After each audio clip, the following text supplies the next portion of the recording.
अर्धा तास असतो. रामकृष्ण हरी.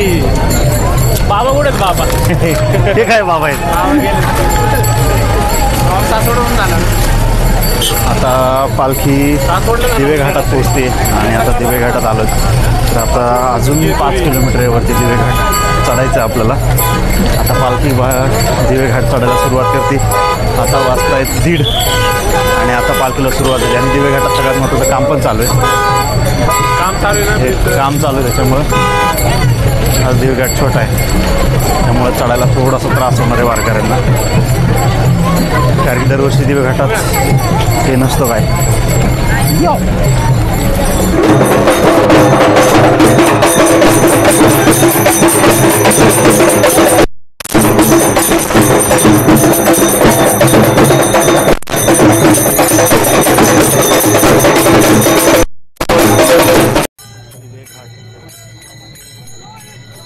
आणि आता दिवेघाट चढायला सुरुवात केली आणि दिवेघाट खूप कठीण मार्ग असतो.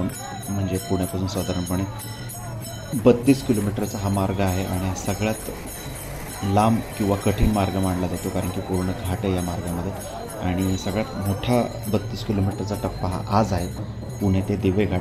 पालखी आता मागेच आहे, फुरसुंगीपर्यंत पालखी आली आणि आत्ता आपण दिवेघाट चढायला सुरुवात केली की आपण पुढे जाऊन थांबणार आहोत आणि वेगवेगळी दृश्य वगैरे तुम्हाला दाखवणारच आहे की वारकरी किती मजा मस्ती करत वगैरे वरती पुढे जातात. सो मी पण असाच रस्ता काढत मी पण पुढे निघतो, कारण की आम्ही पण हे अंतर पूर्ण पायी चालतच आलेलो, त्यामुळे आम्ही हे रस्ता काढत वारकऱ्यांसोबत पुढे येतो आहे.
रामकृष्ण हरी मंडळी, आज पालखी दिवे घाटात येणार होती आणि आज रविवार पण होता. साधारण 6-7 वर्ष झालं मी ट्राय करतोय की दिवे घाटात येऊन आणि पालखीचा सोहळा अनुभवेल.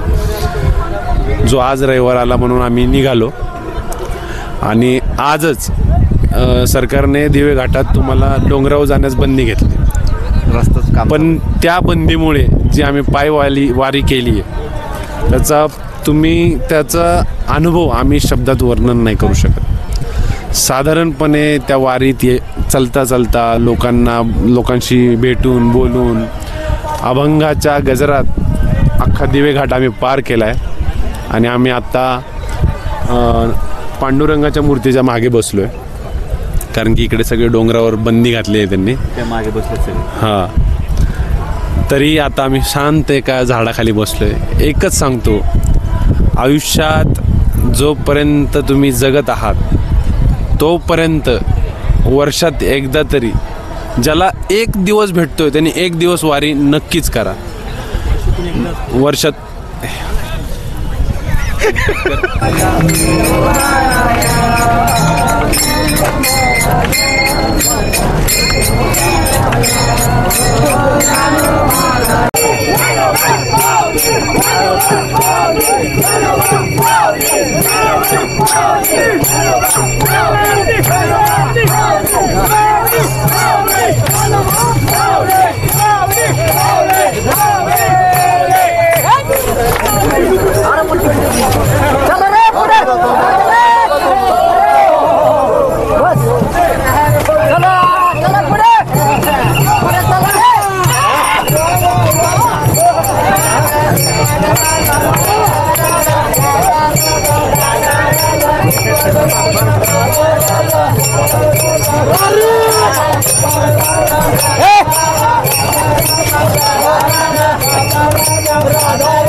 अजून 2 आले तो